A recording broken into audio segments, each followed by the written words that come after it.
भजन कर राम दुआई रे, भजन कर राम दुआई रे, भजन कर राम दुआई रे, भजन कर राम दुआई रे। ओए होए। अब परमात्मा आप जी को कितने प्रकार से समझाने की चेष्टा करता है कि किसी प्रकार या बुद्धू आत्मा ना जाने कौन सी चोट इसका लग जा और ये संभाल ले अपने मूल कार्य को। पुण्यात्माओं, हम इस काल के कुएं में पड़े हैं। जैसे कुएं में बाल्टी गिर जाती है तो बाल्टी निकालने के लिए क्या करता है निकालने वाला, एक हुक होते हैं उसमें 20, 25, 21, 22, 15, 16 हुक होते हैं, हुक, और उनको एक कड़े में डाल दिया जाता है और अलग अलग से ऐसे ऐसे अलग अलग उनको उसमें जड़ा हुआ होता है, डाला होता है, और उसको रस्से से बांध कर कुएं में डालते हैं। वो एक कड़ा भी डाल सकता था, नहीं, ज्यादा कड़े इसलिए, ज्यादा हुक इसलिए डाले गए ना जाने कौन से मुड़ जा। तो पुण्यात्माओं, आप हम यहाँ काल के कुएं में पड़े हैं और परमात्मा हमें निकालने के लिए अपनी शब्द रूपी डोरी से ये वचन रूपी हुक, ये शब्द रूपी हुक डाल रखे हैं। और ये ना जाने कौन सा उड़ जा, एक उड़ जा फिर बाहर ले आओगा, वो बाल्टी भी काम आ गई और ठीक ठाक निकला ही, उससे जल निकलेगा। तो ऐसे हम फंसे पड़े हैं। तो इस प्रकार परमात्मा ने ना जाने कितने प्रकार के वचन बोले हैं और ना जाने इस गुग्गु आत्मा के कौन सी लाग जा और ये अपना कल्याण करवा ले। क्या कहते हैं, भजन कर राम दुहाई रे, भजन कर राम दुहाई रे। तेरी दुर्गति हो जाएगी, कुत्ता बनेगा, खाज लगेगी, शर में कीड़े पड़ेंगे, कितना कुतिया बने, गधा बने, गधी बने, क्या दुर्गति होगी आपकी। इसलिए कहते हैं भजन कर राम दुहाई रे, भजन कर राम दुहाई रे। और जन्म अनमोली तुझे दिया नरदेही पाई रे, कितना अनमोल जन्म तुझे दे रखा है, मनुष्य शरीर तुझे प्राप्त है। मनुष्य जीवन केवल परमात्मा प्राप्ति के लिए है, बाकी तो संतानोत्पत्ति, इनके अंदर ममता मोह, अपने पेट के लिए भ्रमणा भटकना, ये आम प्राणी करता है, पशु भी करते हैं, पक्षी भी करते हैं। परमात्मा ने एक न्यारी ड्रेस हमें दी है, हमें अलग से एक भिन्न चोला दिया है, शरीर दिया है, और इससे हम परमात्मा प्राप्ति कर सकते हैं। इसका केवल इसको देने का एक यही उद्देश्य था और हम मूल उद्देश्य भूलकर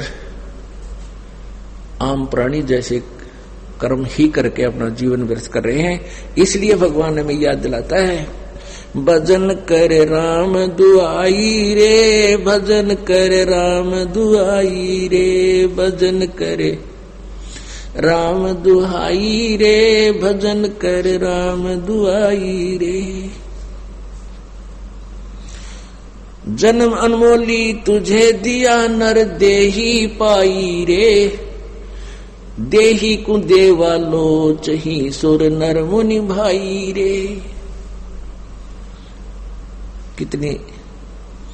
कितनी प्यारी बात कही परमात्मा ने। कहते हैं इस मानव शरीर को देवता भी तरफ रहे हैं। देवता लोगों को उस समय पता लगता है जब ये वहां पहुंच जाते हैं, जो यहां भक्ति जैसी कि इनको ऊपर देव पद प्राप्त होता है। 33 करोड़ देव पद है। जैसे अपने यहां एमपी की सीट है अपने भारतवर्ष में 500, ये फिक्स है, और इनमें आगे आदमी व्यक्ति बदलते रहते हैं। तो ऐसे ऊपर 33 करोड़ देवताओं की सीट है। उन्हीं में से ब्रह्मा विष्णु महेश और फिर उनके अंतर्गत जितने अधिकारी वो लगाए जाते हैं।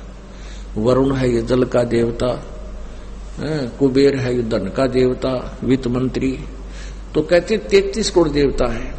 उनको वहां जाने के बाद पता चलता है कि तुम्हारा ये पुण्य क्षीण होगा, और पुण्य क्षीण होने के बाद तुम्हारी मृत्यु भी होगी, तुम्हें नरक भी जाना होगा। फिर उनको याद आती है कि ये ऐसी कैसी बनी, हमने तो भक्ति की थी।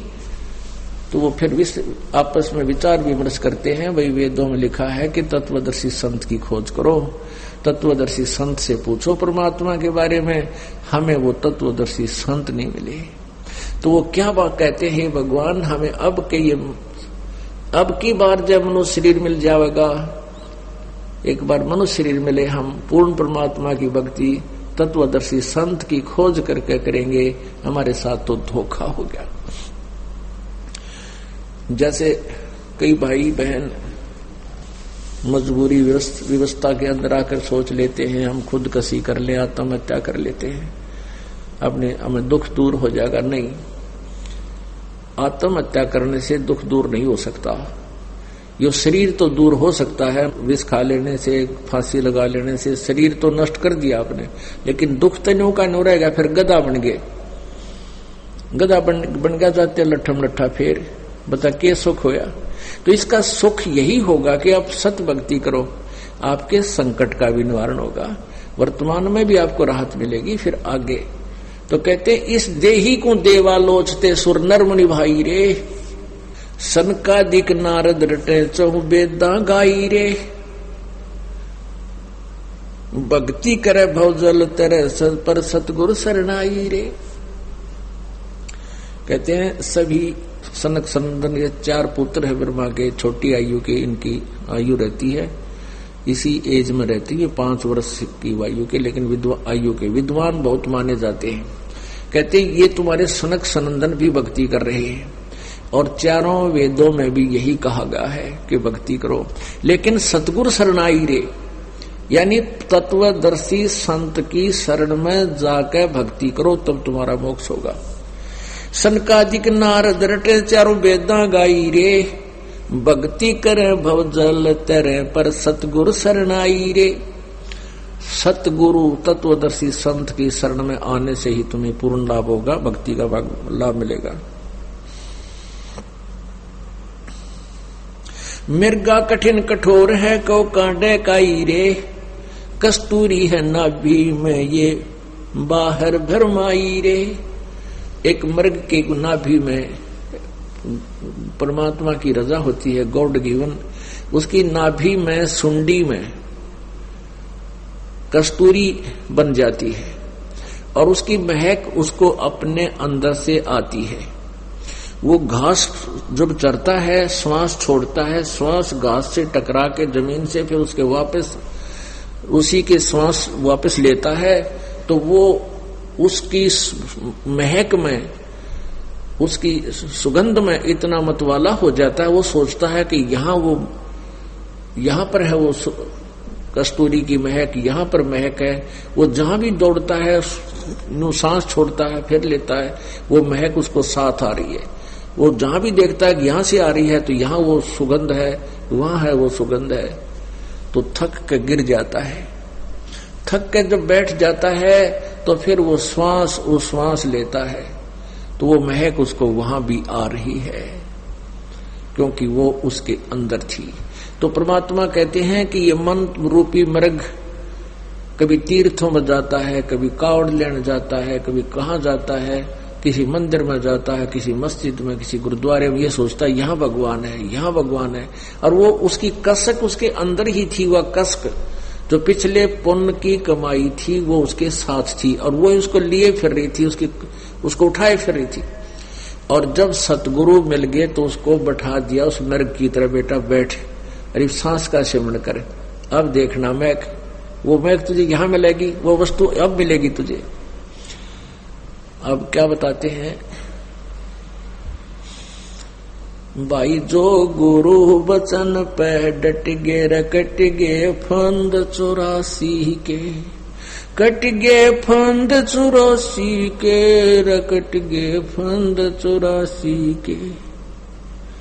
भाई जो गुरु बचन पे डट गे रकट गे फंद 84 के, वस्तु मिली ठोर की ठोर मिटगी मन पापी की दौड़, वस्तु मिली ठोर की ठोर मिटगी मन पापी की दौड़।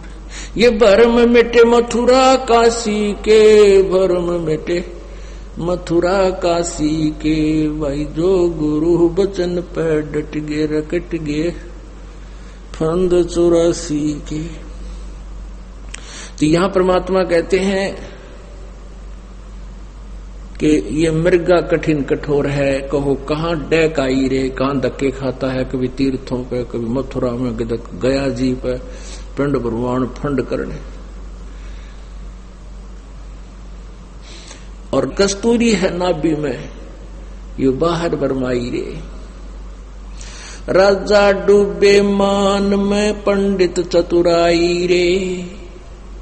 राजा लोगों में तो अभिमान हो जाता है, 4 सैनिक हो गए साथ में, बस ने सोचा तू क्या के बन गया, और उनको तो अभिमान हो गया। और पंडित जिसने 4 अक्षर सीख लिए संस्कृत के और 100-200 से उसको नमस्कार करने वाले हो गए, वाह पंडित जी, वाह पंडित जी, वाह भाई क्या बात है।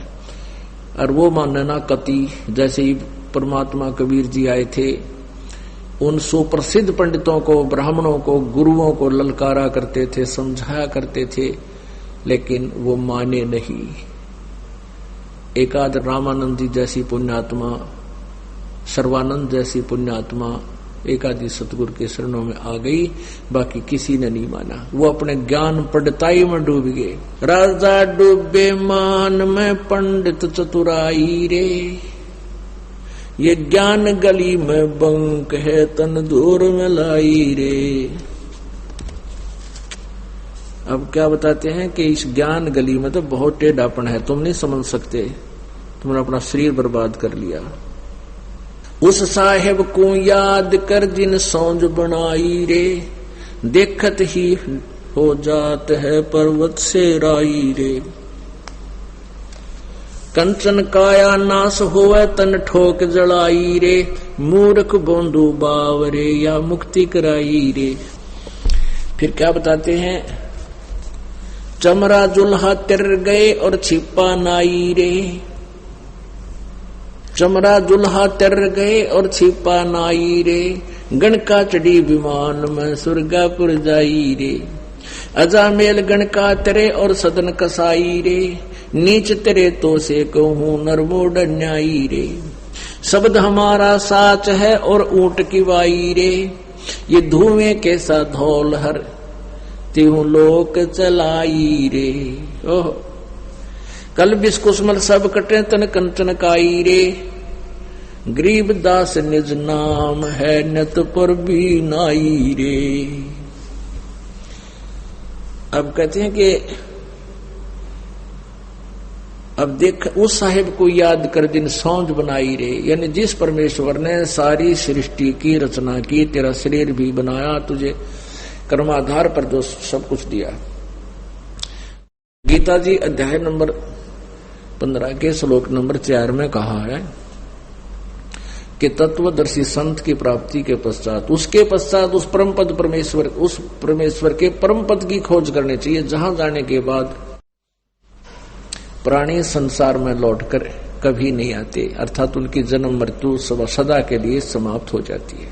और जिस परमेश्वर से संसार रूपी वृक्ष की प्रवृत्ति विस्तार को प्राप्त हुई है, अर्थात जिस परमात्मा ने सौर्य ब्रह्मांडों की रचना की है, और मैं भी उसी की शरण में हूं, उसी की पूजा करनी चाहिए, नथिंग एल्स, पूर्ण मोक्ष के लिए।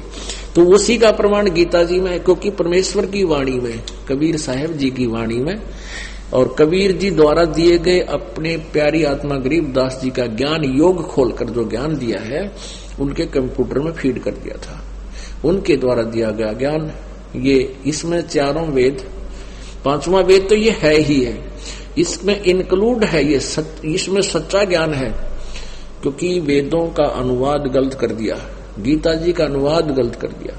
तो ऐसे ही परमात्मा ने कृपा की हम कलयुग के अंदर इस बिचली पीढ़ी वाली पुण्यात्माओं पर, कि अपने सिंपल लैंग्वेज में, अपने मुखारविंद से, अपने मुख्य वाणी में, सच्चिदानंद घन की वाणी में, ये बिल्कुल विस्तार से और सिंपल साधारण तरीके से लिखा है।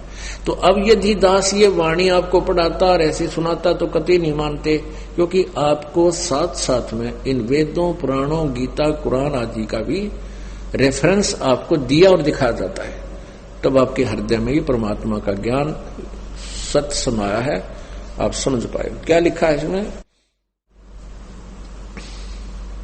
उस साहेब को याद कर जिन सौंज बनाई रे, तत्ब्रह्म, उस साहेब को, उस परमात्मा को। गीता जी अध्याय नंबर 18 के श्लोक नंबर 62 में कहा कि अर्जुन तू सर्वभाव से उस परमेश्वर की शरण में जा जिसकी कृपा से तू परम शांति और सनातन परम धाम, परम शांति यानी पूर्ण सुख, फिर जन्म मृत्यु कभी नहीं हो, वो तब सुख होगा, नहीं तो जन्म हो यार दुख का कैर टूटा। गर्भ से दुख होने शुरू हो जाता है इस प्राणी के ऊपर, मां के पेट में बहुत दुख होता है और आजीवन दुखी रहता है। कभी सांस का दर्द, कभी कड़म में दर्द, कभी कुछ हो गया, कभी किसी चीज की टेंशन, कभी रोजी रोटी के लिए चिंतित, कोई और समस्या आ गई और शारीरिक कष्ट नरे। तो परमात्मा कहते हैं वो परम शांति तो वही मिलेगी उस तत्व ब्रह्म के पास, परम अक्षर ब्रह्म की साधना से। उस साहिब को याद कर जिन सौंज बनाई रे, देखत ही हो जावेगा ये पर्वत से राई रे। कितना सुंदर शरीर है और एक बार फूक दिया जाएगा, सभा हो जाएगा। जब तेरी मृत्यु होगी उसके उपरांत इसको जला डालेंगे, ये राख बन जाएगी, पर्वत से राई बन जाएगा। कुछ भी नहीं, आज तो फूला समा रहा, फूला नहीं समा रहा, पता नहीं के जुगाड़ जोड़े बैठा है, एक सेकंड में ना बेरा के बिजली गिर जा। हम देखते हैं रोजाना कितने बड़े बड़े सेठ, मंत्री, मुख्यमंत्री, प्रधानमंत्री अपने ही हेलीकॉप्टरों में क्रश हो जाते हैं, नष्ट हो जाते हैं, एक सेकंड के बाद उनका नामो निशान नहीं मिलता है। तो क्या बताते हैं परमात्मा, कबीर कहाँ गर्बियो ये काल गह कर केश, ना जाने कित मारेगा क्या घर क्या परदेश। का जन्मे का पाले पोसे खूब लड़ाए लाड, न जाने इस देह के कहाँ खंडेंगे आड़े। उसके लिए भगवान कहते हैं भजन कर राम दुआई रे, भजन कर राम दुआई रे, भजन करे राम दुआई रे, भजन करे राम दुहाई रे। देख परमात्मा कितने प्यार से हमें समझाना चाहते हैं, पर हम गुग्गू हो रहे हैं। कति हमारी बुद्धि पशु जैसी बना दी काल ने। एक बार तो असर हो से इस बात का, गुरुजी क्या कह रहे हैं, भगवान का आदेश सुना रहे हैं, कैसी दुरुक्ति होगी। और घंटे 2 घंटे के बाद फिर वैसी बुद्धि बन जाती है। इसका एक ही तरीका है कि रह रहकर सत्संग सुने और दाव लगते ही सिमन डट के करे। फिर भक्ति बढ़ती जाएगी ना, आपकी सेवा की, धर्म की, दान की, या कमाई बढ़ जाएगी। फिर यू ज्ञान काफी देर तक असर करने लग जाएगा। आपको नींद भी आनी बंद हो जाएगी, रात में मंत्र करने लग जाएगा। जब हाथ में माला ले लेंगे और शुरू कर दोगे भगवान की भक्ति, फिर भूल पड़ जाएगी, फिर शुरू कर देंगे। तो रह रहकर आने से, जैसे बहुत गहरा जल होता है, उस गहरे जल पर भी काई आ जाती है और उसका विकल्प है, जब उससे हमें लाभ लेना है तो उसको ऐसे काई को हाथ से हटा दे, वो दूर हो जाती है। हटाते रहेंगे तो निर्मल जल प्राप्त होता रहेगा, नहीं तो वो ऊपर आकर उसको फिर छा लेती है। तो ऐसे हमारे इस मन की वृत्ति है। हमारे ऊपर जो प्रभाव है 3 गुणों का, रजगुण, ब्रह्मा, सतगुण, विष्णु, तमगुण, शिव जी द्वारा जो हमारे ऊपर प्रभाव छोड़ा जा रहा है, कंस्टेंट है, वो लगातार छोड़ा जा रहा है। जैसे सूर्य जब तक उदय है, आप उसकी रेंज में है तो कंस्टेंट आप पर हीट आ रही है। उसके बचाव के लिए जैसे हमने शेड बना लिया, मकान बना लिए, ऐसे इनसे बचा जा सकता है। तो परमात्मा कबीर जी की भक्ति से आपका बढ़िया तो लेंटर वाला कोठी बन गई समझ लो, और एसी लग गया साथ में। तो इन तीनों गुणों का प्रभाव से आप ऐसे बचोगे, ऐसे व्यवस्था बनाने से बचा जाता है। जैसे हमने एसी लगा लिया, कूलर लगा लिया, पंखा लगा लिया, मकान बना लिया, तो उन ताप से बच गए हम, गर्मी सर्दी से। तो ऐसे ही इस भक्ति की शक्ति से, भक्ति की धार्मिकता से, इन तीनों गुणों से हम, इनके प्रभाव से बहुत बच जाएंगे, घना फर्क पड़ जाएगा। और फिर हम तीनों गुणों के प्रभाव से हम बचे तो भक्ति करेंगे। जैसे हम इस साइड में बैठे हैं, पंखा चल रहे हैं, तो हम भक्ति भी सुन रहे हैं। यदि धूप में बैठे होते थे कहाँ सुना जाता था, गर्मी याद आवो हमारे। तो ऐसे ही हमारे ऊपर तीनों गुणों का जो दबाव है, त्रिगुणमयी माया का, ये भगवान की भक्ति से, धर्म से, पुण्य से, 5 यज्ञों से, ये फिर एक किस्म का प्रोटेक्शन बन जाएगा आपके। फिर क्या बताते हैं कि तुम ये ना सोचो ये कंचन काया नाश हो तन ठोक जराई रे। ये तेरा कितना सुंदर शरीर है सोने जैसा, ये भी एक दिन नष्ट हो जाएगा और इसको फूक देंगे घर वाले उठा के। और कहते मूर्ख बंधु भाव रे, या मुक्ति कराई रे। मनुष्य जीवन मिला था मोक्ष कराने के लिए और डले डोकर और इसको छोड़ चला, जिस सुंदर शरीर को तू अपना मानता था। और ये भी तेरा नहीं रहा। फिर क्या बताते हैं, तो ये ना सोच कि हम गरीब व्यक्ति पार नहीं हो सकते या अन्य जाति वाले पार नहीं हो सकते, क्योंकि आज से 600 वर्ष पहले परमेश्वर ने 300 वर्ष पहले गरीबदास साहिब जी ने ज्ञान दिया था, उसमें छुआछात बहुत थी। ब्राह्मण लोगों ने ही ठेका ले रखा था मोक्ष प्राप्ति का, विद्या पढ़ने का, ग्रंथ पढ़ने का। तो क्या बताते हैं कि भाई चमरा जुल्हा तर गए और छिपा नाई रे। गरीबदास कहते हैं रविदास जी चमार जाति से संबंधित थे, शूद्र थे, और परमेश्वर जुल्हा कबीर जी जुल्हा जाति में थे। कहते हैं ये भी पार हो गए। और फिर छिपा नाई रे, नामदेव जी छिपा जाति में, और नंदा नाम के एक नाई थे सैन भगत, कहते वो नंदा नाई रे, वो भी पार हो गए। और गणका चढ़ी विमान में सुरगापुर जाई रे। एक गणका थी, एक वैश्या थी। जब बहन को पता चला, ज्ञान हुआ, उसके आसपास कोई संत सत्संग कर रहा था, उस बहन ने अपने ही मकान के झांकी में बैठकर सुना सत्संग। तो सुबह वक्त से जाकर उनके चरणों में समर्पित होगी और कहा प्रभु हम मुझ पापन का भी उद्धार हो सकता है। तो सारी कहानी बताई। संत ने कहा बेटी जैसे नौका में पत्थर धरो और चे फूस रख दो, घास रखो हल्का फुल्का, चे भारी पत्थर रखो, उसका स्वभाव है पार करने का। लेकिन आपने अपनी सब क्रियाओं को चेंज करना पड़ेगा, आपने बुराई त्यागनी पड़ेगी, भक्ति करनी होगी, तो समर्पित होगी उसी दिन से। कहा जैसे आप कहोगे गुरुदेव पिताजी, मैं उसी तरह आपका अनुसरण करूंगी। तो उस लड़की ने नाम लिया, अपने बुराइयों को देखकर ज्ञान के आधार से अपने पापों से डट के भक्ति की। कहते वो भी पार होगी। परमात्मा कहते हैं जब ही सतनाम हृदय धरो, भयो पाप को नासे, जैसे चिंगारी अग्नि की वही पड़े पुराने गासे। अब परमात्मा दयालु है, उनके पास एक ऐसी मंत्र है जो दास आपको देता है, उससे आपके सब पाप कट जाएंगे और पार हो जाओगे। कहते अजामेल गणका तेरे और सदन कसाई रे।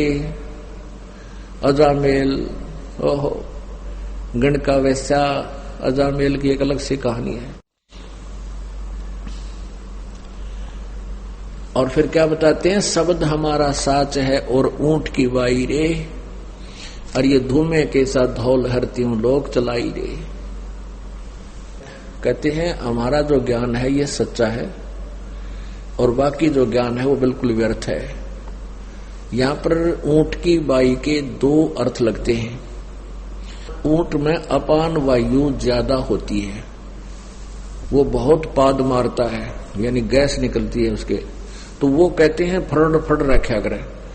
और एक वो मुंह से ऊंट निकालता है, अपने मुंह से इतना बड़ा ब्लेडर सा बाहर निकालेगा, पूरा बैलून सा गुब्बारा सा, और निकाल कर। परमात्मा कहते हैं मेरा जो ज्ञान है ये सत्य है और बाकी तो ऊंट की बाई है, वो फर हुए बांडे हैं, उआ बाई बकते हैं। ऊंट कैसी रोल कर रहे हैं, उन्हें ज्ञान कुछ नहीं है। कहते शब्द हमारा साच है और ऊंट की बाई रे, और धुएं कैसा धौल हरती हूं लोक चलाई रे। ये तीनों लोग जिनमें तुम यहाँ बैठे हो, सुरक्षित मानते हो अपने आप को, ये तो ऐसे हैं जैसे ऊंट ने वो बुलबुला सा काट दिया, वो ब्लेडर सा बाहर निकाल दिया, गुब्बारा सा रोल कर रहा है और फिर वापस ले लेता है। तो ये कुछ दिन के लिए तुम्हारे ये तीनों लोग बाहर हैं, फिर ये पर महाप्रलय में नष्ट हो जाएंगे और तुम्हारा नामो निशान नहीं रहेगा। इसलिए उस प्रलय के आने से पहले अपना व्यवस्था करो, भगवान की भक्ति करो। क्या बताते हैं, कलबिस कुसमल सब कटे तन कंचन काई रे। तुम्हारे कलबिस कुसमल कल्बिस तो कहते हैं संस्कृत में पाप को, कुस्मल कहते हैं अरबी भाषा में पाप को ही, क्योंकि दोनों ही उसमें यहाँ मुसलमान और हिंदू दो ही विशेष वैरायटी थी जब परमात्मा कबीर जी ने ज्ञान दिया। कल्बिस कुस्मल सब कटे तन कंचन का हीरे। और गरीबदास जी कहते हैं गरीबदास निज नाम की, सच्चे नाम की, वास्तविक मंत्र की, उस तीन नाम के जाप की नित पर भी नाई रे। नित पर भी नहा, एक तो तुम 12 वर्ष में कितने पर भी लागी नहान जाते हो, उससे तुम मोक्ष मांगते हो नहीं। अमरा ज्ञान किने ना सुनिया पर भी लेन जाते हैं दुनिया। कहते हैं ये पर भी ना हो, गरीबदास निज नाम की नित पर भी नाई रे। भजन कर राम दुहाई रे, भजन कर राम दुहाई रे। पुणात्माओं, परमात्मा को पता है हमारे ऊपर कितनी आपत्ति आवेंगी। इतना कहर टूट जाता है इस प्राणी के ऊपर, पशु पक्षी बनेगा, किधर धक्के खाएगा। आज कार कोठियों में चलता है, कल कुत्ता बनकर उन कोठियों के पास में बैठेगा। बाहर ऊपर से शीत लहर होगी, वर्षा आ रही होगी, टूक में ले कोई ना, ऊपर से खाज लाग जाए, टांग टूट जाए, कोई पट्टी बांधनी है, कोई ना फर्स्ट एड करने वाला भी नहीं मिलेगा। तो इसलिए परमात्मा कहते हैं भजन करो राम दुहाई रे, भजन कर राम दुहाई रे। बोलो सतगुरुदेव।